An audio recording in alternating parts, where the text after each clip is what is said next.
महाकारुणी विश्वशांती तथागत भगवान गौतम बुद्ध, वंदनीय महापुरुष डॉक्टर बाबासाहेब आंबेडकर, महापुरुष ज्योतिबा फुले, संत कबीर या महामानवांच्या विचाराला अभिवादन करून आज या असोरे मुक्कामी लिंबुनी बुद्ध विहारामध्ये रिपब्लिकन पार्टी ऑफ इंडिया, भारतीय बुद्ध शासन सभा, रयत लोक संघटन संयुक्त जयंती महोत्सव डॉक्टर बाबासाहेब आंबेडकरांची 134वी आणि तथागत भगवान गौतम बुद्धांची 2569 ही जयंती आपण साजरी करीत आहोत.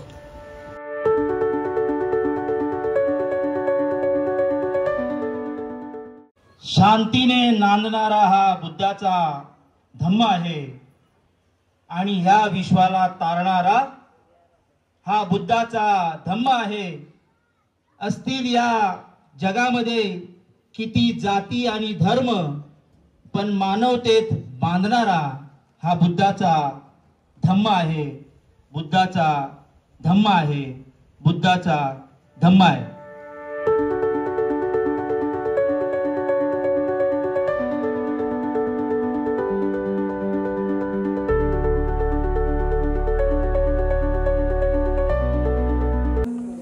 सिद्धांत कलावैभवाचे सर्व पदाधिकारी सभासद विहाराच्या समोर उभे राहून ध्वजारोहण करायचं आहे आणि ध्वजारोहण झाल्यानंतर या ठिकाणी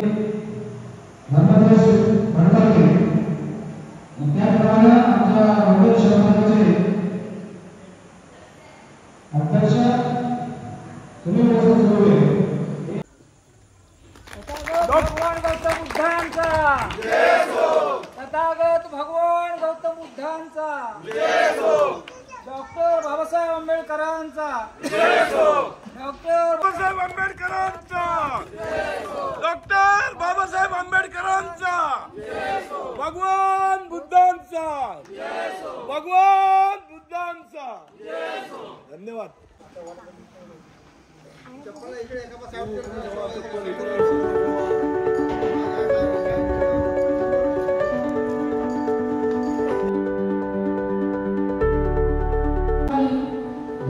राजा नमस्ते, भोगी राजा नमस्ते, भोगी राजा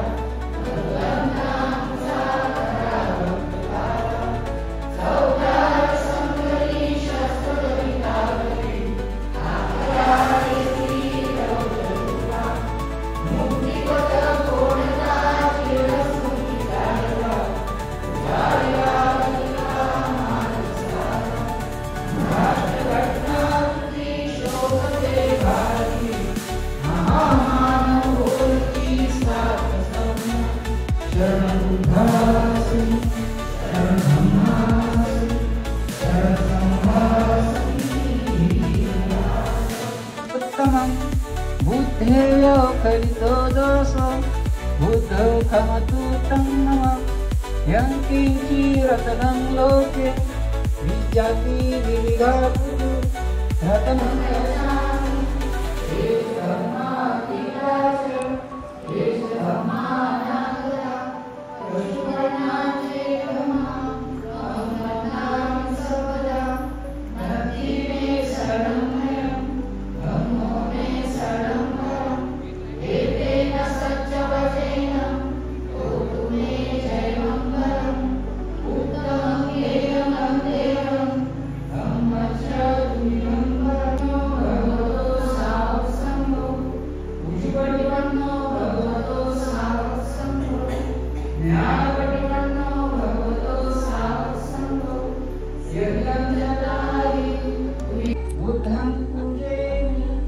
इमाय धम्म परिमतिया धम्मं पूजयामि. इमाय धम्म परिमतिया संघं पूजयामि. अध्यात्माय परिमतिया जाति जरा मरणा परिम यावनिर्वाण सत्य देव संस्कारेण तत्संपत्ति हेतुः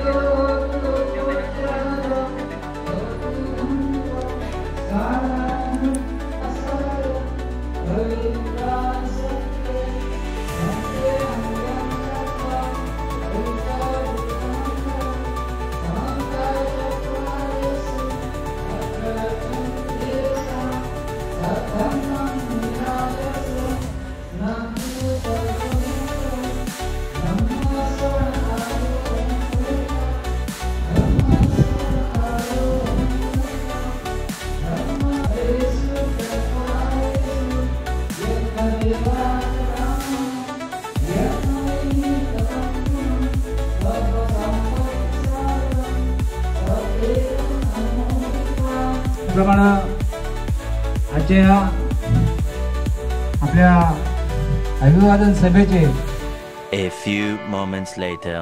महामानव डॉक्टर बाबासाहेब आंबेडकरांनी जे या भारत देशाला संविधान दिलं, त्या संविधानाची ओरिजिनल प्रत प्रत्येक ग्रामपंचायतीला द्यायची आणि ती सरपंचाच्या हस्ते देऊन त्या ग्रामपंचायतीला त्याने 6 ग्रामपंचायतीचं नियोजन केलंय.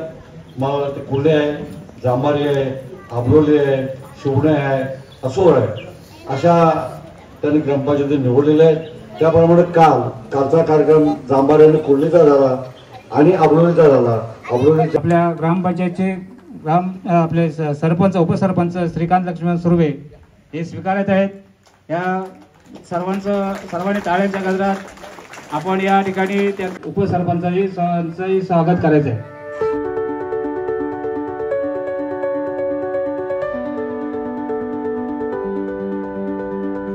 शिवसंघाचे माजी उपाध्यक्ष शरद लक्ष्मण सुर्वे, त्याचप्रमाणे विश्वजित रणपिशे यांनी सुद्धा स्टेजवर येऊन असं नसतं व्हायचं आहे. कार्यक्रम उभारण्याच्या दृष्टीनं सर्वांनीच प्रयत्न केले. त्या सर्वांचे या कार्यक्रमात आम्ही मनपूर्वक आभार मानतो. असे सातत्याने आमची भारतीय बुद्ध शासन सभा तालुका गुहागर या संघटनेच्या वतीनं आमच्या असोऱ्यात तथागत भगवान बुद्ध आणि डॉक्टर बाबासाहेब आंबेडकर यांची संयुक्त जयंती व्हावी हा आपल्या सर्वांचा एक विचार होता आणि या तरी आमच्या मनाला लागून राहणारी गोष्ट आहे. म्हणून थोडासा खटाटोप आम्ही करणार आहोत आणि त्यासाठी मी ज्यांचे नाव घेतले त्यांनी या ठिकाणी यायचं आहे आणि त्यातल्याही त्यात शॉर्टकट म्हणून मारायचं म्हणून आम्ही 2-3 माणसं ठरवून ठेवलेले आहेत. आमचे दोन्ही शाखेचे अध्यक्षापेक्षा ते तुमच्या समोर येऊन तुमच्या हातात पुष्पगुच्छ देतील, त्याचा तुम्ही स्वीकार करायचा आणि म्हणून हा जितका शॉर्टकट मारता येईल तेवढा मारण्याचा प्रयत्न आम्ही सुद्धा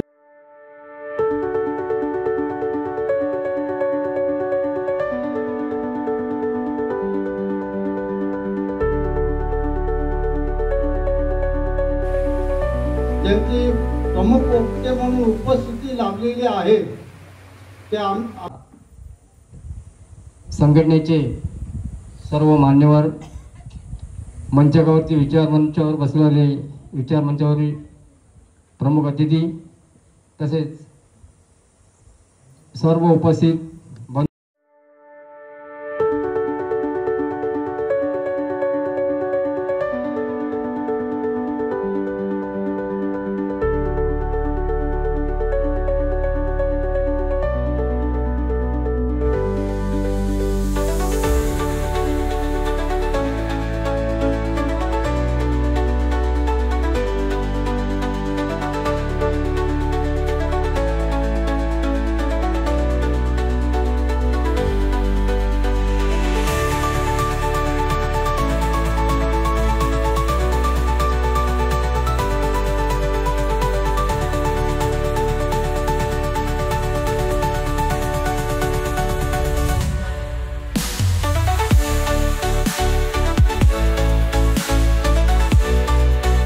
शांतीने नांदणारा हा बुद्धाचा धम्म आहे आणि ह्या विश्वाला तारणारा हा बुद्धाचा धम्म आहे.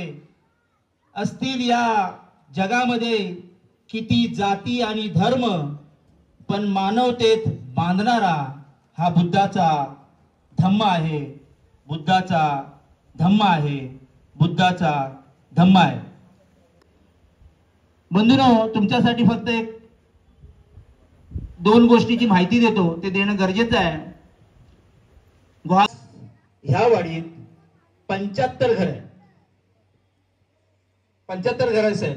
1960 साली ह्या वाडीमध्ये 11 घरं होती आणि आज हे कशामुळे झालंय? हे फक्त आणि फक्त बाबासाहेबांनी दिलेला जो उपदेश होता, शिका, संघटित व्हा आणि संघर्ष करा, त्या सर्वांच्या जोरावर झालेला आहे. बंधूंनो, भारतीय बुद्ध शासन सभा शाखा तालुका गुहागर मुंबई संघटनेचे माजी अध्यक्ष आणि असोरे गाव महाकारुणी विश्वशांती तथागत भगवान गौतम बुद्ध, वंदनीय महापुरुष डॉक्टर बाबासाहेब आंबेडकर महापुरुष ज्योतिबा फुले संत कबीर या महामानवांच्या विचाराला अभिवादन करून बुद्धाच्या भूमीतले आपण लोक कसे वागतो ह्याचा आपण परिपूर्ण विचार करायला पाहिजे.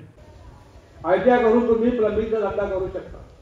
हे जे धंदे तुम्ही केले हे केलं पाहिजे. आणि जिथं मला सूचना करायची आहे, जिथे जिथे आपल्या लोकांचा धंदा असेल त्यांच्याकडून आणि बुद्ध शासन सदनाच्या वतीने सर्व त्यांनी अनेक ठिकाणी प्रवास केला तर ती आपण चालवूया. मग त्या ठिकाणी गुजरातचे मकवाना, नंतर घोडबोले म्हणजे मकवाना, घोडबोले आणि बापूसाहेब कांबळे यांनी 3 वेळा भैयासाहेबांची भेट घेतली आणि विचारलं की बौद्ध महासभेचं आपण काम कधीपासून सुरू करणार. ते बुद्ध शासन सभा भिशी कांबळे ती असा पण आहे. तेव्हा तुम्ही प्रत्येकाने विचार करा. परवा आमचे सुभद्र रजिस्ट्रार असोर यांच्या संयुक्त विद्यमाने आपण आज या असोर मुक्कामी साजरा करीतो. आणि या कार्यक्रमाचे सन्माननीय अध्यक्ष ते तिथपर्यंत नेण्यासाठी मला अतिशय अभिमान वाटतो सांगायला की या सगळ्यांना संघटना कितीही आमच्यात असू दे पण आमचा विचार एक असला पाहिजे आणि ती विचारधारा या तालुक्यापर्यंत पोहोचली पाहिजे. आणि त्या पोहोचवण्यासाठी यांनी मला चांगलं सहकार्य केले आणि आम्ही त्यांना त्याच पद्धतीचं सहकार्य केलं. बुद्ध शासन सभा शाखा तालुका गुहागर मुंबई संघटनेचे सेक्रेटरी, माझे वैयक्तिक मार्गदर्शक आदरणीय